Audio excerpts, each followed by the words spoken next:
The participants of the acts of civil disobedience were demanding the resignation of Armenia's Prime Minister Nikol Pashinyan on Tuesday. They were pitching tents at Republic Square in downtown Yerevan to spend the night there. The main building of the government, the building of the Prosecutor General's office, and the building of the Ministry of Education, Science, Culture and Sports have been blocked. The opposition's acts of civil disobedience were in progress as well.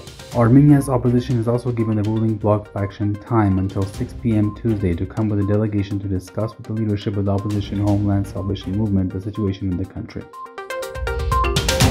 Human Rights Defender of Artsakh, Nagorno-Karabakh, Artak Beglaryan has submitted his resignation letter to the Speaker of the National Assembly and will be holding a position in government. The resignation of the Ombudsman is due to his offer to hold a position in government, proceeding from the current challenges and needs, the statement added. The bodies of another 8 Armenian servicemen were found Monday during the search operations. Earlier on Monday, the State Service for Emergency Situations of Artsakh reported that 2 more citizens who had been in obscurity for 61 days had been found as well. Thus, the bodies of over 1,000 fallen Armenian servicemen have been retrieved so far.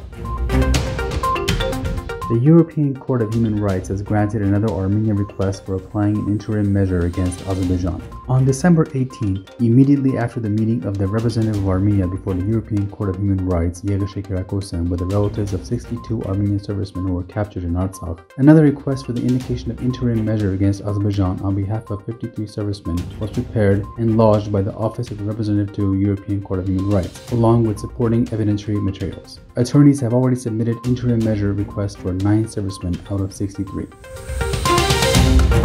The U.S. Congress is calling on the U.S. administration to provide a detailed report on aggression in and around Artsakh. The Congress is demanding a detailed analysis of the impact of U.S. military aid to Azerbaijan and Armenia and its ramifications on the balance of power in the Caucasus region, the Armenian National Committee of America reported. The congressional request for the Artsakh report is included in the fiscal year 2021 foreign aid bill, H.R. 133, adopted by the House in parallel to the COVID-19 stimulus package earlier Monday.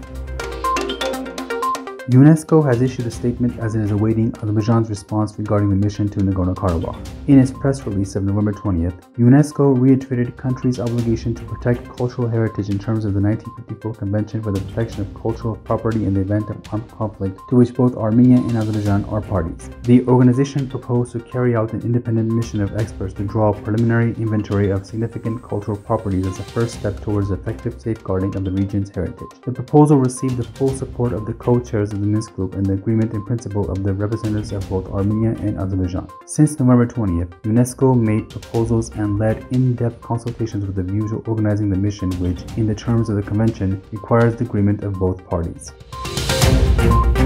3 members of the Yerevan Municipal Council have left a majority faction. Haik Tirunyan and Mesro Babikyan, members of the council's majority MyStep faction, had submitted petitions to terminate their powers as members of the Council of Elders. Before that, Arsen Karapetyan also had submitted a similar request. Besides, Ernest Avanesov and Sergei Gyozalian, members of the MyStep faction, have submitted requests to leave the faction, but they will continue to be members of the Yerevan Municipal Council. In its turn, the opposition Prosperous Armenia Party faction resigned, in writing, from the post of deputy chairman, held by Marcos Harutyunyan, of the Standing Committee on Urban Development and Land Use Affairs of the Yerevan Council of Elders.